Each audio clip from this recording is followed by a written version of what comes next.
요즘 가정마다 반려견 키우는 집이 많죠. 혹시 강아지 사료 어떻게 생겼습니까? 갈색이고 펠리 모양이고 고소한 냄새가 나죠. 지금 보시는 두 알갱이, 왼쪽이 강아지 사료입니다. 오른쪽이 비료이고요. 크기도 비슷하고 색깔도 비슷하고 냄새도 비슷합니다.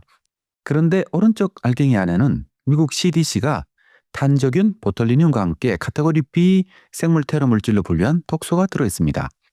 그리고 그 알갱이에는 지금 이 순간 여러분 아파트 화단에 친환경 마크를 달고 뿌려져 있을지도 모릅니다.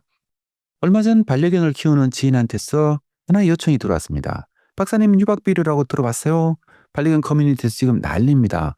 처음엔 사실 큰일이겠나 싶었죠. 농업을 연구하면서 유박비료는 수백 번 봤거든요. 그런데 들여다볼수록 놀라운 게 자꾸 나오더라고요. 그래서 혹시 강아지와 함께 공원이나 화단을 산책하시는 분이라면 이 영상을 주의 깊게 한번 봐주시기 바랍니다. 여러분 강아지의 봄을 바꿀 수도 있거든요. 이 독을 인류가 처음 한 건 KGB가 아닙니다. 미국 CDC도 아니고요. 브레이킹 배드의 월터 화이트도 아닙니다. 24,000년 전 남아프리카 어느 동굴의 이름 모를 사냥꾼이었습니다. 이야기는 거기서부터 시작됩니다. 남아프리카 공화국에 과줄루나탈주가 있습니다. 레본보 산맥의 한 동굴, 이름은 보더 케이브입니다. 1970년 이 동굴 바닥에서 나무 막대기 하나가 발견됐습니다. 길이는 손바닥만 하고 표면에 칼집이 여러 개 새겨져 있었습니다. 처음에는 그저 평범한 도구로 분류돼서 40년간 서랍에 들어있었죠. 그러다가 2012년 프랑스 보르도 대학교의 프란체스코 데리코 교수팀이 이 막대기를 다시 꺼냈습니다. 가스 크로마토그래피로 잔여 물을 분석했거든요. 분석 결과 놀라운 물질이 발견됩니다. 리시놀레산과 리시넬라이드산, 피마자 씨앗에서만 나오는 성분입니다. 지금 또 칼라하리 사막에서는 산족 수렵 채집인이 화살촉에 독을 바를 때 거의 똑같이 생긴 막대를 씁니다. 연구팀의 결론은 이 막대는 인류가 사용한 가장 오래된 독약 도포기일 가능성이 높다였습니다. 농업이 시작된 게 약 1만 년 전입니다. 그러니까 인류는 농사를 짓기 1만 4천 년 전부터 이미 이 식물의 독을 알고 있었습니다. 피라미드보다 빨랐고 바퀴보다 빨랐고 문자보다 더 빨랐습니다. KGB가 1978년에 발견한 게 아닙니다. 인류가 2만 4천 년 전에 발견한 겁니다. 그 식물이 지금 어디 있을까요? 인도 서부 구자라트주. 인도가 세계 피마자유의 약 85%를 생산하는데 그 인도 생산의 85%가 이 한 주에 몰려 있습니다. 피마자, 영어로는 캐스터빈입니다. 한국 어르신들은 아주까리라고 부르죠. 윤기 나는 잎과 붉은 줄기. 지금 또 시골에 가면 닭가장 자리에 가끔 보입니다. 저도 어릴 때 많이 봤습니다. 여러분 할머니가 아주까리 동백이라는 노래를 흥얼거렸다면 바로 그 식물이 이 피마자입니다. 이 기름이 페라디 F1 엔진의 윤활유가 됩니다. 정말입니다. 카스트롤, 세계에서 가장 유명한 윤활유 브랜드 이름이 바로 이 식물에서 왔습니다. 화장품 회사들도 이 기름을 좋아합니다. 립스틱이 입술에 잘 발리는 건 이 기름의 점성 덕분이거든요. 비누, 잉크, 페인트, 항공유, 그리고 오래된 변비약이기도 합니다. 조선시대 의서에도 나오고 유럽에서는 임산부 유도분만에도 썼다고 합니다. 그런데 기름을 짜고 나면 찌꺼기가 남습니다. 검은 빛이 도는 기름기 먹으면 부산물인데 이걸 유박이라고 부르죠. 유럽에서는 케이크라고 부릅니다.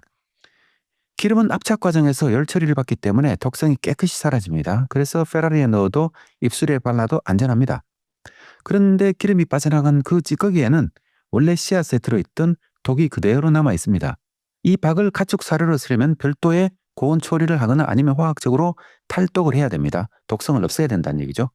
그런데 만약 비료를 쓸 때는 어떨까요? 그럴 필요가 전혀 없겠죠. 의무가 없습니다. 그리고 1978년 한 남자가 이 박에 남은 그 독으로 암살당했습니다. 1978년 9월 7일 런던의 워털루 다리, 한 남자가 버스를 기다리고 있었습니다. 이름은 게오르기 마르코프, 당시 49세였습니다. 불가리아 출신의 작가이자 BBC 라디오 진행자였습니다. 9월 11일 마르코프는 워털루 다리에서 찔린 지 4일 만에 사망했습니다. 런던 경찰청은 시신을 부검했는데 오른쪽 허벅지의 작은 구멍 안에서 뭔가를 찾아냈습니다. 크기는 1.52mm, 핀머리만한 작은 금속 구슬이었습니다. 그 안에 지름 0.34mm짜리 작은 구멍 2개가 X자 모형으로 뚫려 있었고 그 안에 아스피린 한 알에 500분의 1 정도의 독이 들어 있었습니다. 그 독이 리신이었습니다. 이 독이 어떻게 어른 한 명을 4일 만에 죽였을까요? 여러분 몸의 세포는 지금 이 순간에도 단백질을 만들고 있습니다. 세포 안에는 단백질 공장이 있거든요. 그 공장의 이름이 리보솜입니다. 리보솜이 멈추면 단백질이 안 만들어집니다. 단백질이 안 만들어지면 세포가 죽습니다. 세포 단위에서 공장의 스위치를 끄는 독, 해독제는 없습니다. 단 한 개도 없습니다. 아직까지는요. 미국 CDC는 리신을 탄저균 보툴리늄과 함께 생물태래 물질 카테고리 B로 분류했고 화학무기 금지에 딱 스케줄 1번에 올라 있습니다.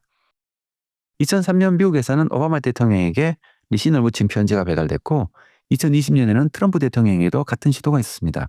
리신은 그렇게 21세기 테러범의 단골 무기 중에 하나가 되기도 했습니다. 그런데 바로 그 리신이 지금 이 순간에 여러분 아파트 화단에 친환경 마크를 달고 뿌려져 있을 수도 있습니다. 아마도요. 이 이야기를 한국으로 옮겨오겠습니다. 한국에서 이 박은 펠린 모양으로 가공됩니다. 작은 갈색 알갱이. 그리고 여기에 산책로의 비극이 시작됩니다. 생각해보세요. 강아지 입장에서는 사료 같은 모양의 사료 같은 크기의 사료 같은 갈색에 기름 짜고 남은 찌꺼기니까 고소한 냄새까지 납니다. 게다가 흙에 뿌려놓으면 보호자 눈에도 잘 보이지 않습니다. 이건 완벽한 덫이죠. 그런데 같은 식물의 씨앗을 통째로 먹은 개의 치사율은 9%입니다.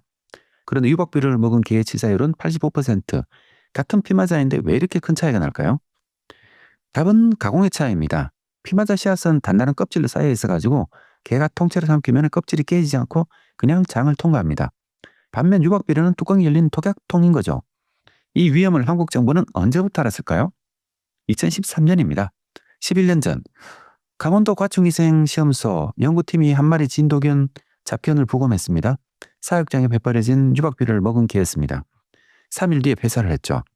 부검 결과 연구팀의 표현을 빌리면은 전신에 장기가 만신창이었다 합니다. 왜냐하면 단백질 합성 못하니까 아마 다폰이 돼 있었겠죠. 3년 뒤 2016년에 SBS와 연합뉴스가 이 문제를 보도했습니다.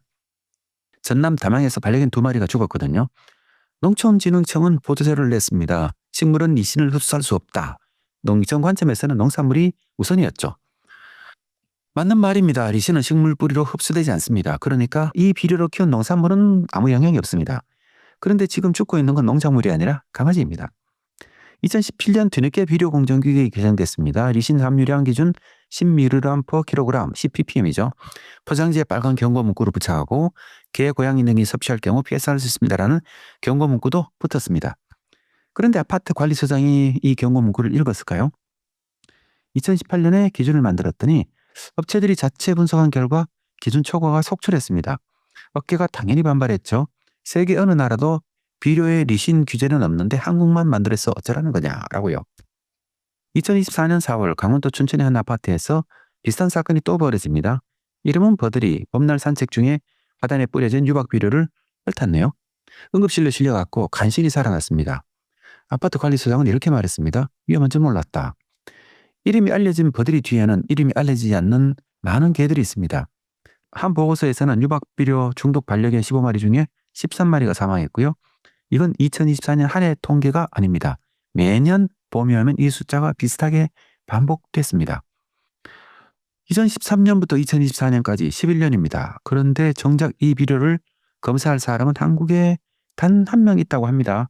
아직까지 여전히 그런지 모르겠지만요. 농촌진흥청은 2019년에 피마자 유박을 음식물 건조 분말 비료로 대체하겠다고 발표했습니다.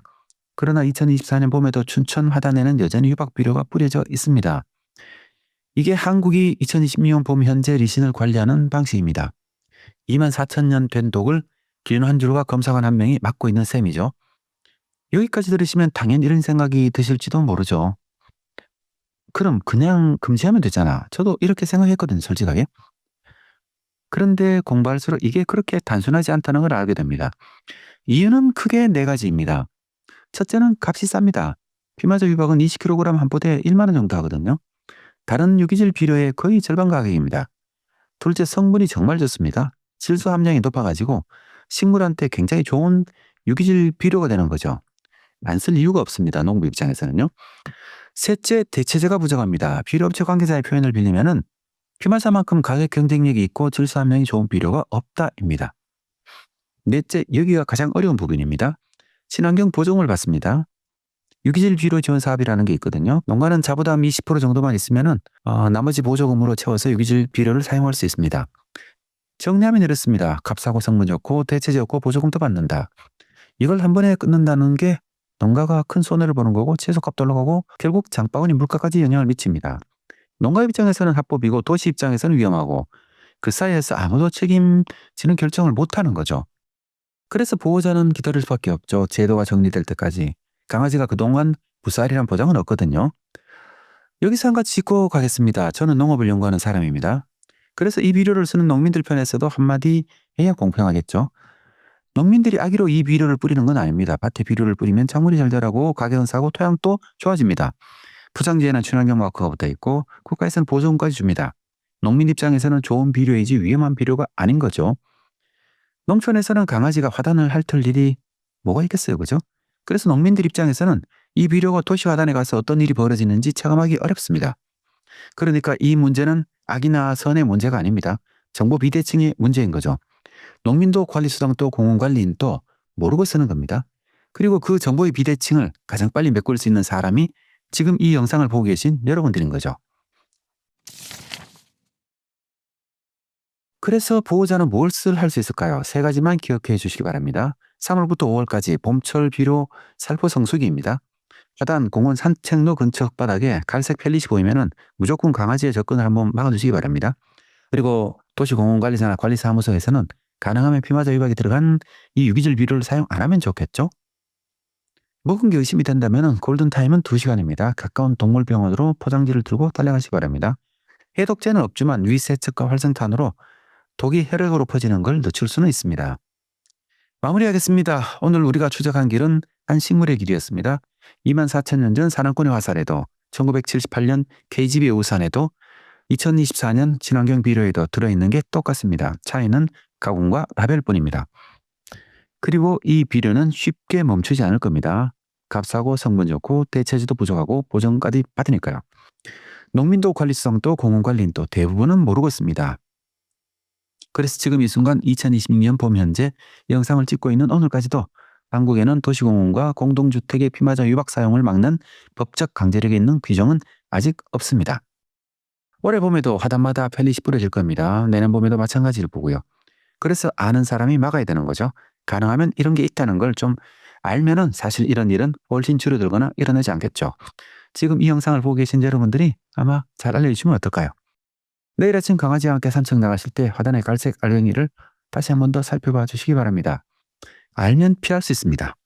그리고 오늘 영상이 도움됐다면 주변 강아지 키우시는 분들에게도 한번 공유를 부탁드립니다. 그게 정보 비대칭을 메우는 가장 빠른 방법이거든요. 농업의 진짜 이야기 다음 편에 다시 뵙겠습니다. 고맙습니다. 잊어버렸네요. 광고가 하나 있습니다. 이러한 에너지 의존적 먹거리 시스템을 바꾸기 위해 사단법인 식량과 기후 KFC가 정책 대안을 연구하고 있습니다. 식량안보와 농업에너지 전환에 관심이 있으신 분들은 뉴스레터를 구독해 주시기 바랍니다. 링크는 영상 설명란에 있습니다.